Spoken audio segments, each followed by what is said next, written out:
It is not. Right. I'm here. Okay. So it's my great pleasure to introduce Professor Chandan Dasgupta. And he really needs no introduction, especially to a Bangalore audience. He's worked here for so many years. There's one thing you might not know about him, which is that he received the Sigma Phi Prize for Statistical Physics last year. So we had the pleasure of being present when he got it. And the rest of it, I'm sure you know. And he's going to speak on his transitions and critical phenomena. Why that in a climate dynamics workshop? That's because many phenomena in climate dynamics actually use the phase transition framework. So this is a good idea for people to get familiar with the framework. And for those who already know, it's a good opportunity to remind ourselves from the expert. Okay, now we have color mic.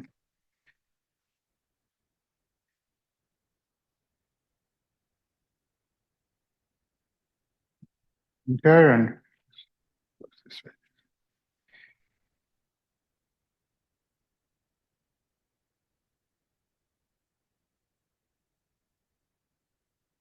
Okay, so good afternoon to all of you. As Neelima just told you, the subject that I'm going to talk about is a little removed from the main theme of this workshop, but I'm told that there are many phenomena in climate dynamics, networks, etc., which also sort of follow the kind of things that one sees in equilibrium systems when there is a phase transition. So I'll try to basically give you an overview of this area, which of course is an area that is very well studied in statistical physics. So I thought, it would be useful to get some kind of an idea about the composition of this audience. So how many of you actually are coming from physics background? Okay, I see quite a few. More than half, yeah. And the remaining ones, I mean, what kind of background? Engineering or maybe those who are not from physics can just briefly mention. Yes. So who are not from physics, I mean, can you just tell me about which area you are from? Biology, okay. Okay, that's nice. Mathematics. Engineering. Okay. 3, anybody else who is not a physicist? Okay. So yeah, so I'll try to keep this discussion at least at the beginning at somewhat of an elementary level, so that people who have not seen some of these things, they can sort of understand what is it that I'll be talking about. I think there are 4 lectures that I'm supposed to give, so it will progress, and I hope you will find some of these things interesting and useful for what you want to do.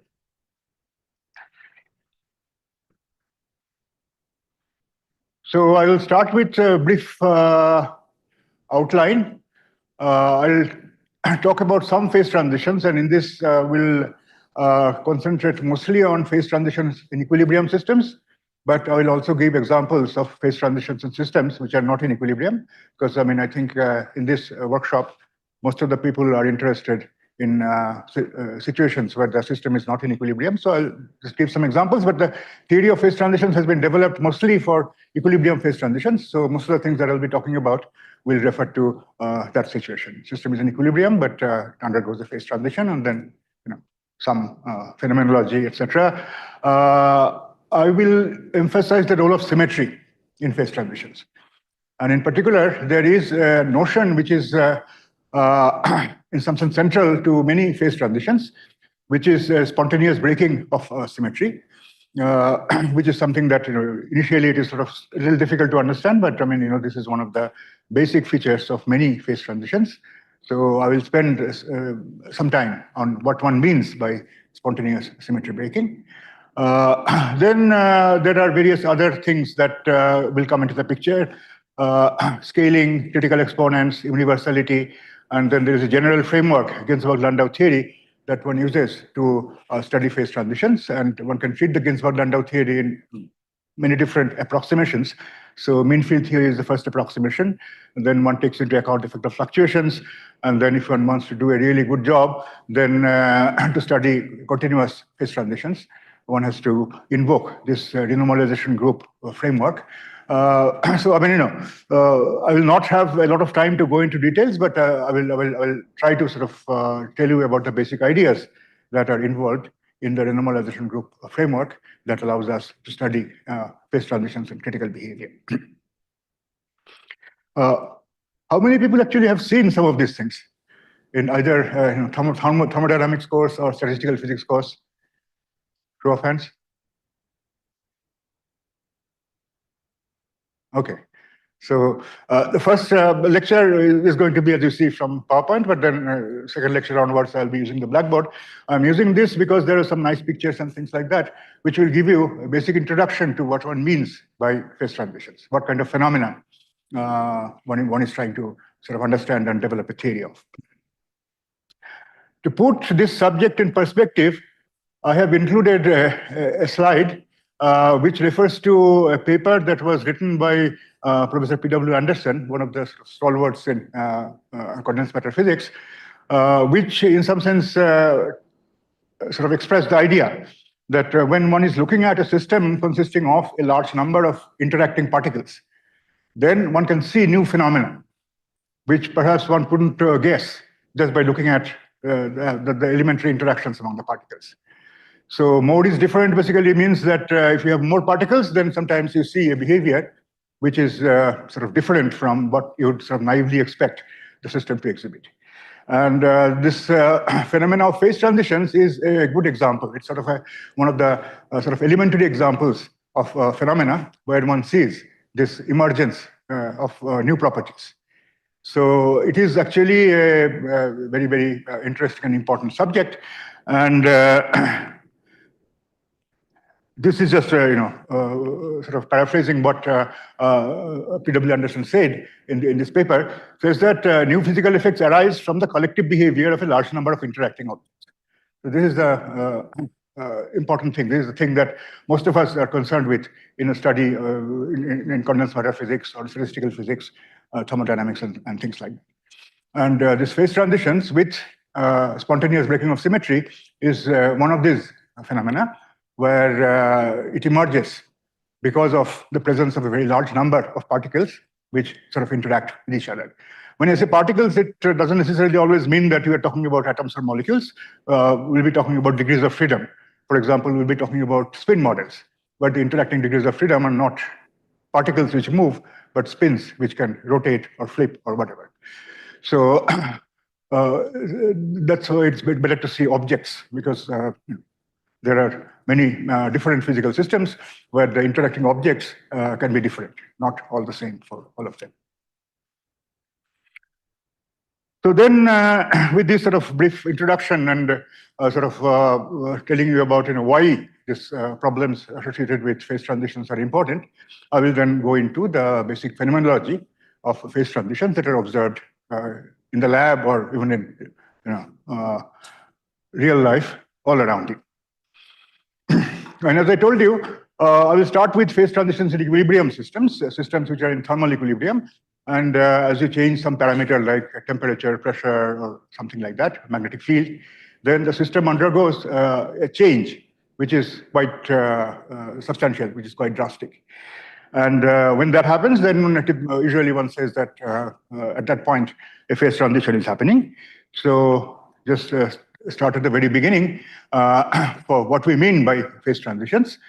As I said, it's a qualitative change in the thermodynamic properties. Again, talking about equilibrium, but when you talk about dynamical systems, it will not be equilibrium, but the steady state.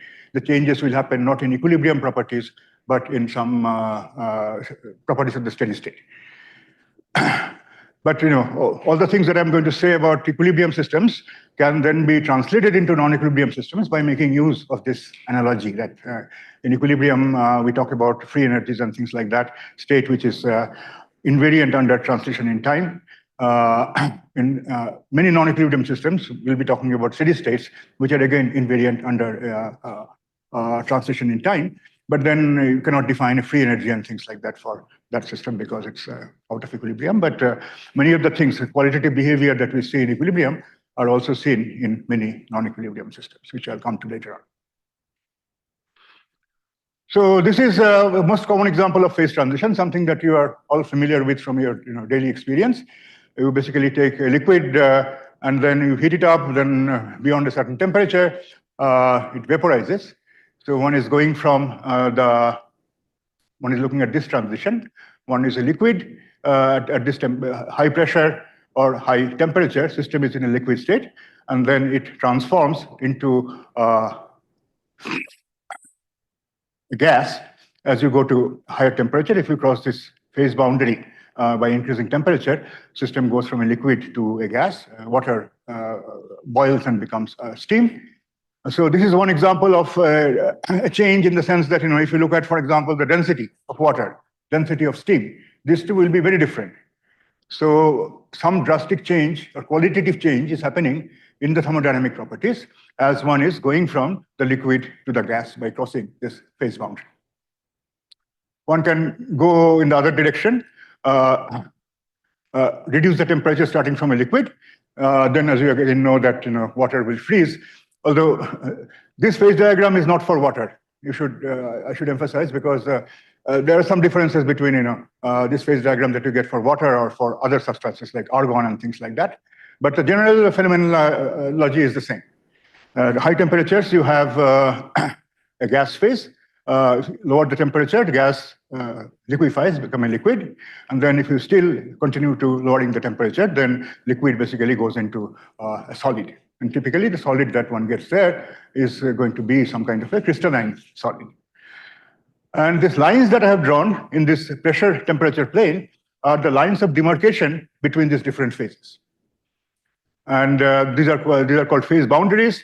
As one crosses one of these phase boundaries, then there is a dramatic change in some of the properties of the system.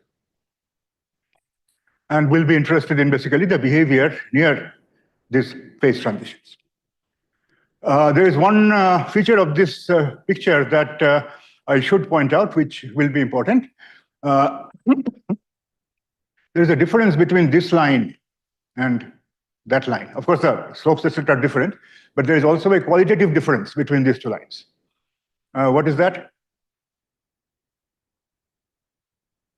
Do you see some difference between this line and that line? That is very obvious.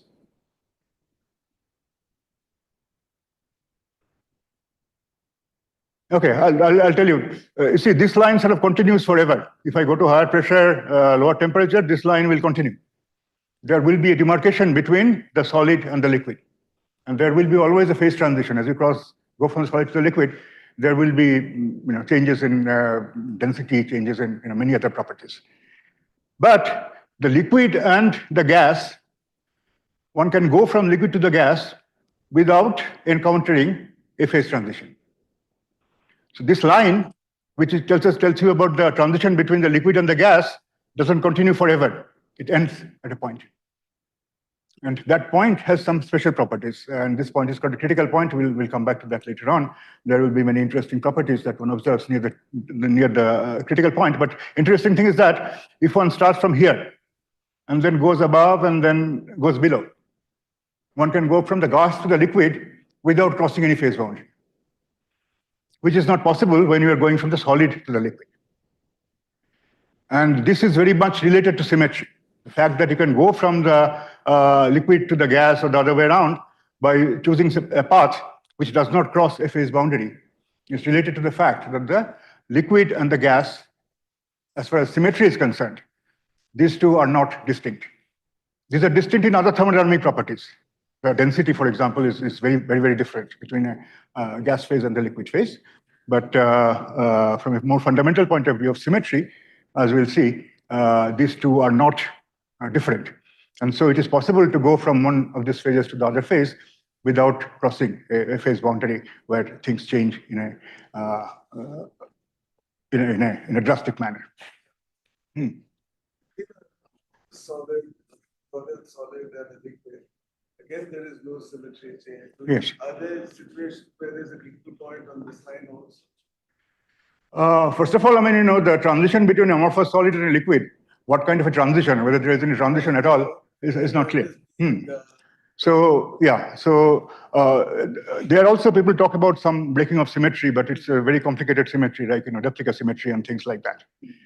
And doesn't have to be a first order transition. It's again in a peculiar transition, which is called random first order transition, where some quantities are discontinuous, some other quantities are continuous. So many things have to be changed when we want to discuss that physical system. Here on this slide. Yeah. Yes. Yes. Okay, so I want to spend a substantial amount of time on this simple picture because it tells you about the kind of things that we'll be discussing in the next 3.5 lectures, where one is talking about the different phases, transitions between these different phases. There are phase boundaries at which these transitions occur, and at least in this picture, there is something that is related to symmetry, which says that the liquid to gas transition is fundamentally different from the solid to the liquid transition or the solid to the gas transition.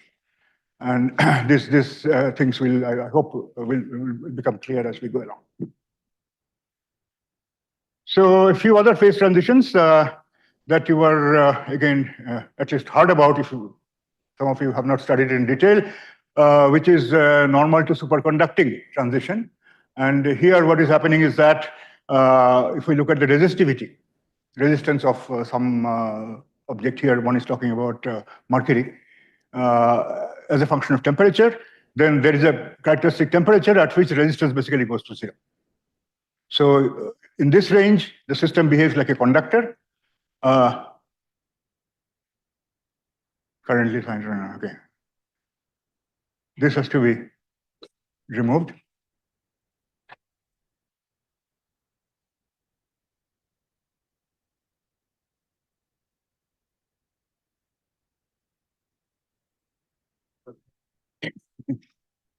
If you just say, okay, then maybe this will work from my laptop. Yeah.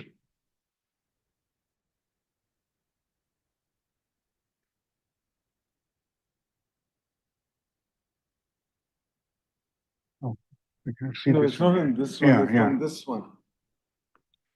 Why are there two?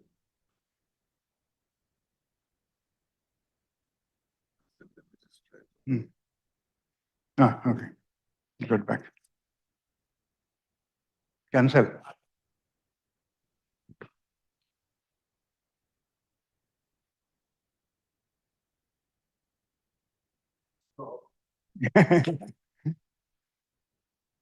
So again, I don't want to go into details, but here again, some physical property, which is resistivity, which is showing a drastic change as one changes the temperature. So another example of phase transition.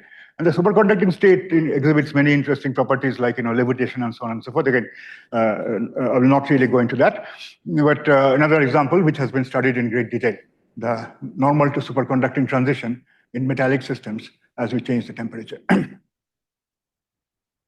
A model I want to introduce, which will be, which we will talk about in many subsequent lectures, which is called the Ising model. And this model actually describes magnetic systems. So magnetic systems also exhibit many phase transitions. Typically at high temperatures, a system is in a paramagnetic state, which doesn't show any spontaneous magnetization. As you go below a certain temperature, then one develops a spontaneous magnetization. And a model that has been used extensively to study this kind of phenomena is the Ising model, where you have these variables, sigma I variables, which can take only two values, +1 or -1. And these variables are sitting on a lattice. Lattice can be in 2 dimensions, 3 dimensions, whatever. And these models, in these models, the spin variables interact with each other. It's a binary interaction, sigma I, sigma j, and then there is a coupling constant gij. and how this depends on the separation between site I and site J, etc. Those things define the model. I will not specify that at the time being. For example, I mean, I'm specifying it for the time being. So, I mean, it says that, this Jij is some positive constant if I and J are nearest neighbors, and it's zero otherwise. So only simplest case, so only nearest neighbor interactions. And J positive basically means that the state where sigma I and sigma J have the same sign, that has the lower energy. Right? Is that clear to everybody that these variables can take values +1 or -1? If both of them are +1 or both of them -1, then the contribution of that pair to the energy is going to be -J. And if J is positive, then that has a lower energy. So this is called a ferromagnetic Ising model, where the states with low energy, they will have most of the spins parallel to each other. Most of them either in the +1 state or most of them either in the -1 state. And then there is a magnetic field-like term, which distinguishes between the +1 and -1 state. But in many cases, we'll say that this H is equal to 0. So you have only this binary interaction between spins in this system. And in this model, if the dimension is 2 or higher, one has actually a transition, phase transition, from a paramagnetic state where the average value of sigma is equal to 0 to a ferromagnetic state where the average value of sigma is non-zero. So this is the phase transition. At high temperatures, the spins are disordered. So the thermal average, equilibrium average of particular spin is equal to 0. Doesn't have any spontaneous magnetic moment. That's a paramagnetic state. And then as you reduce the temperature, below a certain temperature, one sees a state where this spontaneous magnetization is not 0. So this kind of phase transition is something that we'll be talking about as we go along. And this Ising model is a sort of very favorite model of people who do statistical physics because many things are known about it. And in particular, I should mention that this model in two-dimensional system can be solved exactly. And one finds this behavior, which was due to a solution by Lars von Sagar, which, as I said, when you change the temperature, above a certain temperature, this magnetization is equal to 0. But as you go below, then there is an onset of spontaneous magnetization. M takes up a non-zero value. Here we are talking about M is positive, but and here we're talking about a system where there is no magnetic field. So system can also go into a state with M negative, which is equally likely. If we look at the internal energy, then there is a rapid change of that near the same temperature. And if I look at the specific heat, which is the first derivative of the internal energy with respect to temperature, that actually diverges at that temperature. So these are examples of some I would say, highly non-trivial behavior the system is exhibiting near this phase transition from the paramagnetic to the ferromagnetic state as you change the temperature. And we'll be talking about many of these things in subsequent lectures, how to sort of characterize this kind of non-analytic behavior and how, at least, towards the end, we'll also talk about how one can actually, starting from the model, try to calculate what this non-analytic behavior is going to be.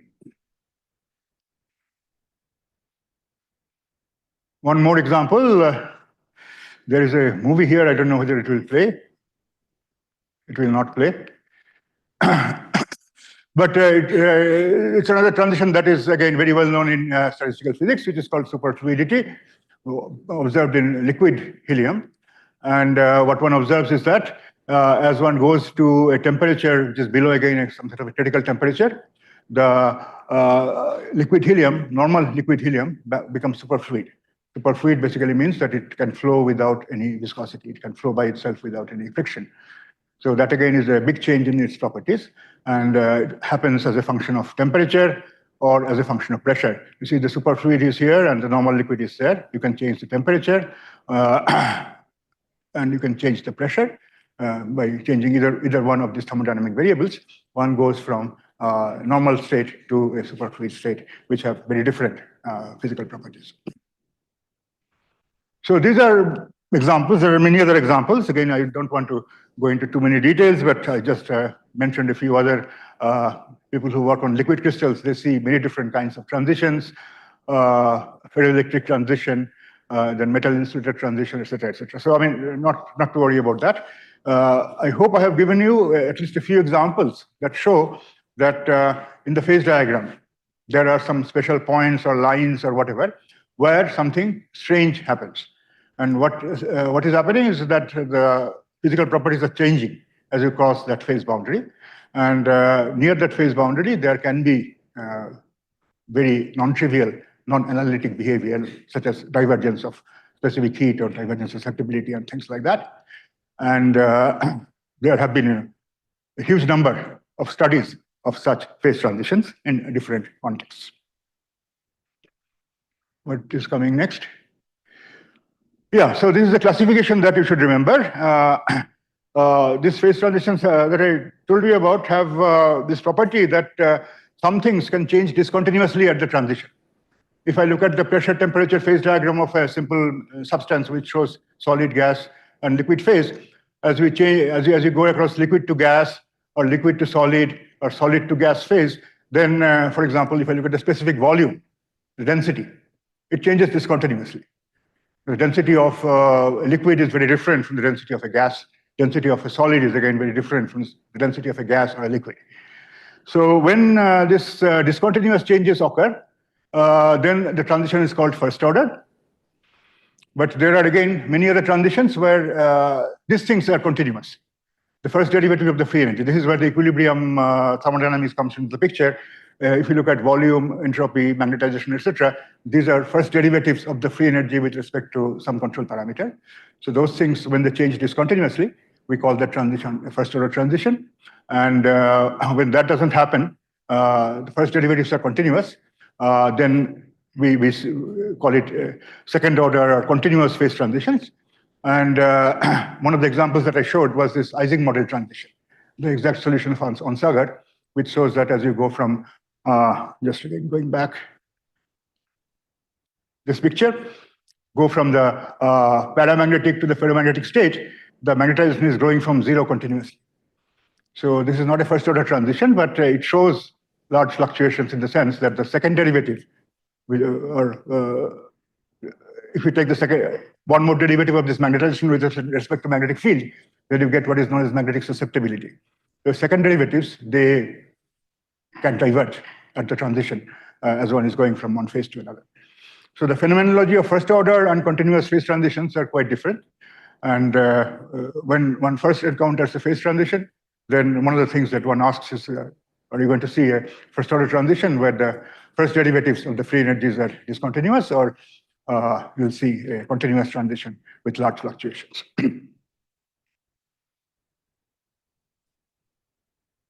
So this is okay. This is just a brief introduction to the phenomena of phase transitions.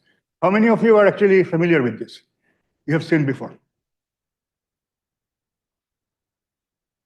Not very many.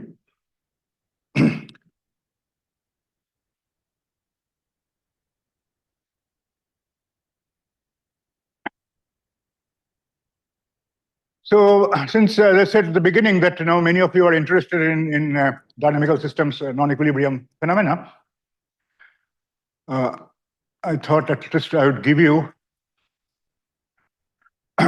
one example. And I have chosen this example because this is a subject that some of us have been working on for a while. And this is a subject which is now very popular in statistical physics, which is the physics of active systems, self-propelled systems.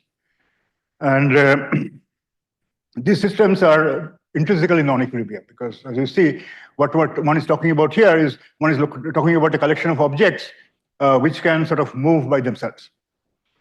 In the sense that if you these are typically living objects. It could be bacteria, could be fish or birds, and they of course can. A single bird can move by itself, change its direction, and so on and so forth because there is an internal source of energy which allows it to do that. And when one has a very large collection of large number of these objects, many of these collective phenomena that I had mentioned earlier, and emergent properties that I had mentioned earlier, are observed in these systems also. So a lot of effort is now being spent to try to understand various properties of collections of such active or living objects. And these are intrinsically different from atoms or molecules moving around in a gas, because each object has its own source of energy, which it can use to change its motion. That's why they're called self-propelled. And this subject started, as you can see here, 40 years ago, when Bicek and collaborators, they basically proposed a model for formation of flocks of birds.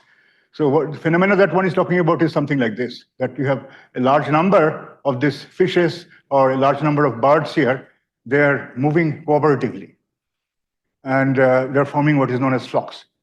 So the question was, can one sort of develop a simple model that will tell us about how these flocks form and so on and so forth. So this model was proposed by Bicek, and it's a very simple model. I'll just spend 2-3 minutes on this because this is a very active area of research in statistical physics, and the model by itself is so simple that you can easily understand what is going on, not understand in a great detail in the sense of, as you will see, the phenomena that we'll see are not so simple, but the model is very simple. The model is such that each object basically is moving with a velocity which is constant in magnitude, but its direction can change. And how does its direction change? This object, or if you're talking about a bird in a flock, basically looks at its neighbors. Neighbors are defined by other objects which are within a distance r from it. So a particular object, bird is looking at other birds which are separated from it by distances which are smaller than r. And then looking at which direction these birds are moving. And then it averages that direction and changes its own direction, parallel to the direction of in which the neighbors are moving. Okay, so this is very, very simple. That bird is looking around and looking at other birds which are within the distance r from it. R is typically is a parameter of the system. And then, in some sense, mentally compute the direction in which, average direction in which the neighbors are moving, and then realigns its direction in the same direction with some noise. So this is theta r. Theta is the angle. We're talking about 2 dimensions, so direction is specified by some angle. And the angle is updated by saying that the angle is the average angle of neighbors in the earlier time, and then there is some noise. So this is as simple as that one is just trying to follow the neighbors. The neighbors are going in some direction, and this bird is trying to go in the same direction as the neighbors, but not exactly in the same direction, but there is some noise in the process in which the bird decides which direction to go. Now, again, as a function of parameters, and the parameter, let's say the important parameter is this delta theta, is a noise, and its average value is equal to 0, but it has some delta theta squared average is non-zero. So the strength of the noise is the important parameter. And if the noise is low, then one has what is known as flocking. And if the noise is high, then one has basically a behavior in which different birds go in different directions, and then there is no flocking. So there is a nice movie here. I don't know whether I can.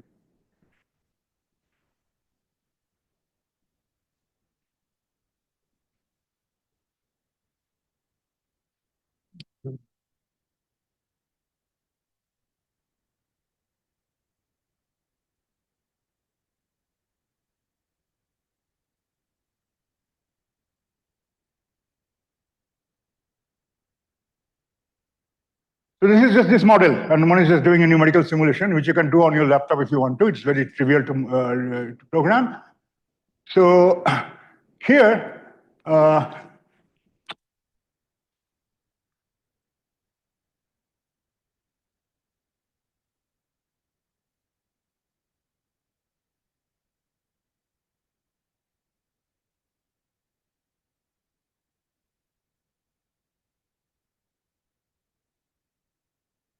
this is the disordered state. On the right-hand side, you see the directions in which the particles are moving. Left-hand side, one is looking at the distribution of the angle. So you can see that the particles are moving randomly, and the distribution of the angles is basically flat. all angles are equally likely. So if I look at the average direction, we cannot find any average direction because all directions are equally likely. But in the low noise case, then you see that most of the particles are moving in the same direction. And if you look at the distribution of the angles, it is strongly peaked at some value, which says that the average velocity of all the particles will no longer be equal to 0. So this is again sort of like a magnetic phase transition, where in a paramagnet you have magnetic moment equal to 0, and in the ferromagnetic phase you have a non-zero value of the average spins or magnetic moments. Here the quantity that one is looking at is the average velocity. Average velocity is 0 in the high noise state, and in the flocking state the average velocity becomes non-zero, and that is sort of like disordered to order transition in this very simple model. And then people have, of course, looked at many other such models and many other physical systems where you have this active particles. We'll not go into that, but this is strictly a non-equilibrium phenomenon. We are looking at basically the motion of individual particles. That's basically the starting point. We're not starting out with a Hamiltonian and a free energy and things like that. So in such systems also, it's a dynamical system, one can have a phase transition where the physical properties, in this case, the flocking behavior, is very different in two phases. As one goes from one phase to another, there is a transition, and one can talk about the properties of the system near that phase transition. Just maybe one more movie, just if you're interested. This is an experiment that was done in our department, which is an artificial system which shows this kind of flocking. As you can see here, this nails, which are sort of sitting on a vibrated bed of ball bearings. As you vibrate, the system by itself basically picks up a state in which majority of them are moving in the same direction. So again, one can also do experiments, etc., and I'll not go into further details about this, but the point that I wanted to make was that the kind of behavior that we saw in the case of paramagnet to ferromagnet transition, as you change the temperature, is not qualitatively different from what we are seeing here, from going from the non-flocking to the flocking state as you are changing the strength of the noise. So the phenomenology looks similar.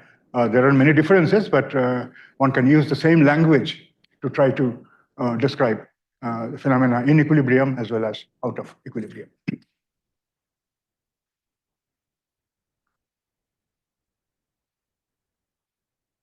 Okay, any questions at this point? Okay, so then let's go to the next topic, which is the role of symmetry. So we have, I've told you about several phase transitions. I have told you about both equilibrium system phase transitions and at least one example of a non-equilibrium phase transition. And general description of behavior near a phase transition that makes use of symmetry in many different contexts. So I want to spend some time because that's a very general kind of argument, and in particular, this concept of spontaneously broken symmetry is something that you should be familiar with. This is one of the very interesting examples of emergent phenomena. So again, this is trivial. I mean, all of you know about symmetry of an object. I mean, these are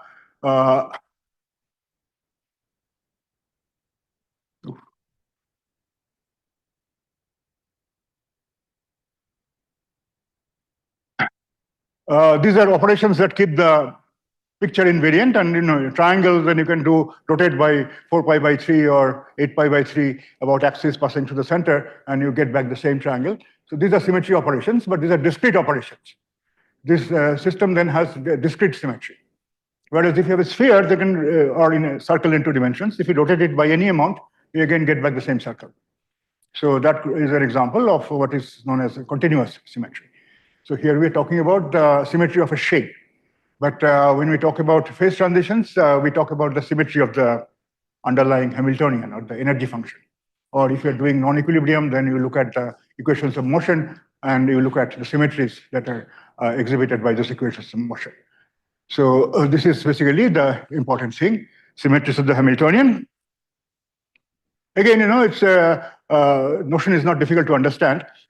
These are symmetry is basically operations that keep the Hamiltonian invariant, doesn't change the Hamiltonian. For example, if I have a system of particles where you have a kinetic energy term and a potential energy term, potential energy depends on the separation between the ith particle and the jth particle. There is some simple interaction. I'm not specifying that, but some simple interaction. You can easily see that here, if I change all the r's by the same amount, then nothing is going to change. The energy will not change. Because the energy, of course, this is not affected. Energy depends only on the separation between the two particles. So if both particles move by the same amount, then the separation doesn't change. So the energy doesn't change. So we say that this Hamiltonian is invariant under uniform translation. Very simple concept. There are operations that keep the energy function invariant. If you have a model with spins are basically here in this model, these are vectors. Si is the spin at site I and Sj is the spin at site j. And interaction depends on the dot product between these two spins. Again, you know from elementary, linear algebra or something like that, that if you rotate these vectors, both of these vectors by the same amount, again, the dot product doesn't change. So again, the symmetry that is exhibited by this Hamiltonian is symmetry under uniform rotation of all the spins. Right, so again, these are simple examples. Here we are talking about position vectors, and the operation is translation, and a translation of the positions of all the particles by the same amount gives the energy invariant. Here we're talking about spins which are sitting on lattice sites, and we're talking about uniform rotation of all the spins by the same amount.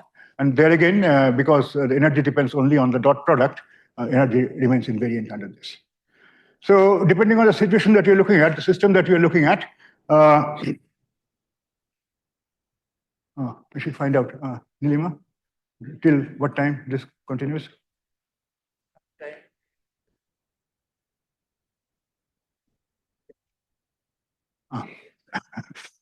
Okay, so yeah, I'll just take 2 more minutes to sort of complete this chain of thought, and then we'll discuss it later. So these are the symmetries of the Hamiltonian. But the other symmetry that we'll be talking about is the symmetry of the thermodynamic state. And these two need not be the same. You see, when you're looking at a system and you look at the degrees of freedom of the system, and you have some knowledge of the microscopic degrees of freedom, then you can write down a Hamiltonian, how the energy depends on the states of this individual microscopic variables. And that Hamiltonian, depending on what system you're looking at, will have some symmetry. But Hamiltonian having that symmetry doesn't necessarily mean that the thermodynamic state that we'll have the same symmetry. And when these two are not the same, then you say that the symmetry is spontaneously broken. So that is the concept, and I'll just show one more transparency. So this is an example of spontaneous symmetry breaking. And with what we're talking about is the transition from the liquid or to a crystalline solid. So a liquid configuration, the particles are moving around. And if you look at a snapshot of the system, you will see that the particles do not form any regular structure. Okay? But, so this is something that I find that many students find it very confusing. What I would like to emphasize is that the liquid has a higher symmetry than the crystalline solid. If you done that, you cannot figure out just by looking at the snapshot. Because we are talking about the symmetry of a thermodynamic state. Thermodynamic state doesn't consist of a single snapshot, single configuration. It's basically a huge number of configuration system is going through. And the properties of thermodynamic state that we are interested in is basically an average over all this huge number of configurations that form the ensemble, so to speak. And when you average over this ensemble in a liquid state, we'll find that the average density is the same at every point in space. In a liquid, if I look at 1 point here and 1 point there, in a gas, I'm looking at 1 point here and 1 point there. If I look at the instantaneous position of the particles, then we'll see a difference. The number of neighbors of this particle, the number of neighbors of that particle may not be the same. But that is not what we're looking at. We're looking at the thermodynamic state of the system.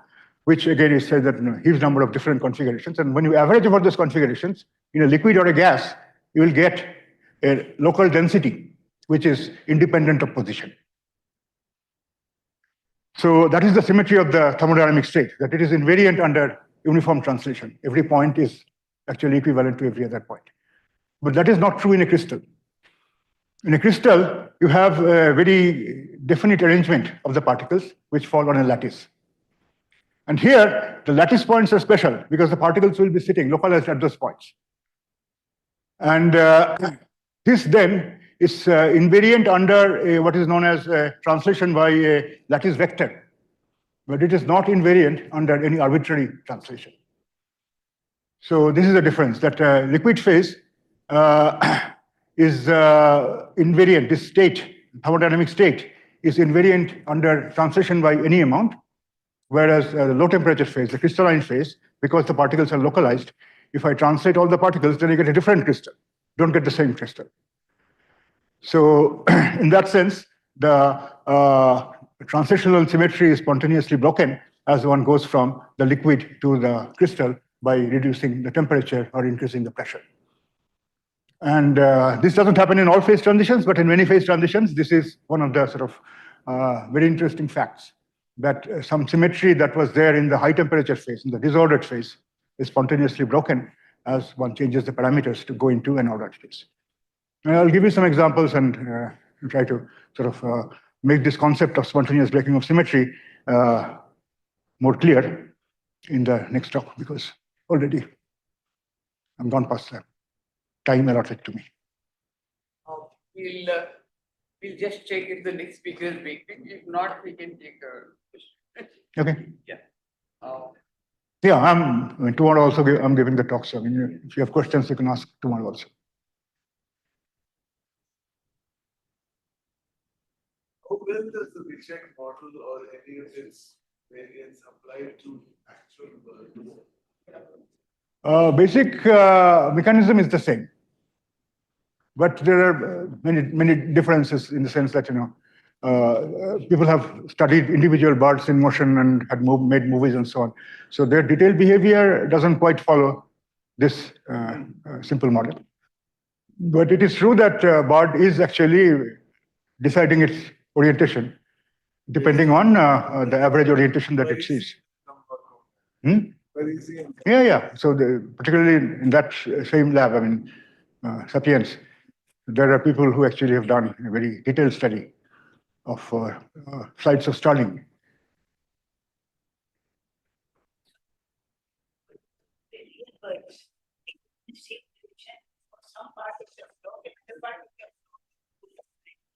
And they keep on, even the overall Changing, yeah. It is varied at short times, with the order of tens of seconds. Yeah. Not over a minute. Right. So even in that simulation that I showed, some direction is chosen, but that direction is chosen sort of arbitrarily. The same again, spontaneous breaking of symmetry. So if the system is finite, if I continue the simulation for much longer time, then you will again see that the whole flock, its direction is changing. Just like in a ferromagnet, if I simulate for a very long time, then the direction of the spontaneous magnetization will drift because there is noise in a finite system. If you have thermodynamic limit, then the time scale for these changes will become very, very long.